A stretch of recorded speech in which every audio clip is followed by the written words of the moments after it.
It's a flying dune buggy, an all-terrain vehicle that can drive on freeways or, when needed, take to the skyways. We've got a rear seat that is wide enough to fit 3 people across the back. It's also wide enough to have a stretcher.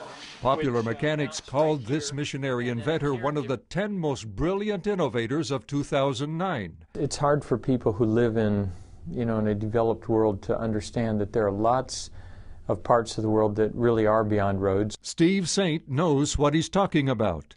He's the son of martyred missionary pilot Nate Saint.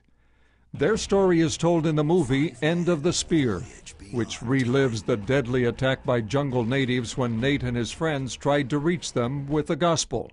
My dad being a pilot, I've grown up with that gene.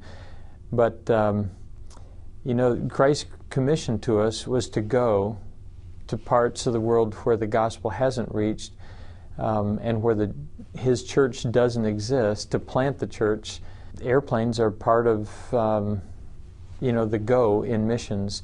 Saint and his iTech team are also developing medical tools. Trying to figure out ways that we can put frontier people or missionaries who haven't had healthcare background into the driver's seat so they can offer to meet people's felt needs as a way of opening the door to the gospel.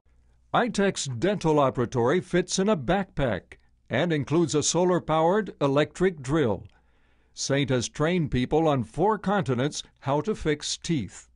The first course is 10 days, and then we follow up with a second course 6 months to a year later.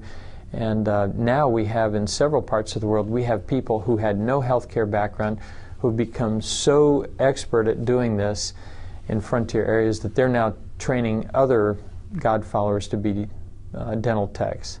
And it all comes from the experience Saint himself had living in the Ecuadorian jungle. His goal is to provide his jungle friends and others with tools they can use to share the Christian faith. To take those tools and reinvent them so that they fit the people in those frontier areas so that they can build the church that Mission started. Stan Jeter, CBN News.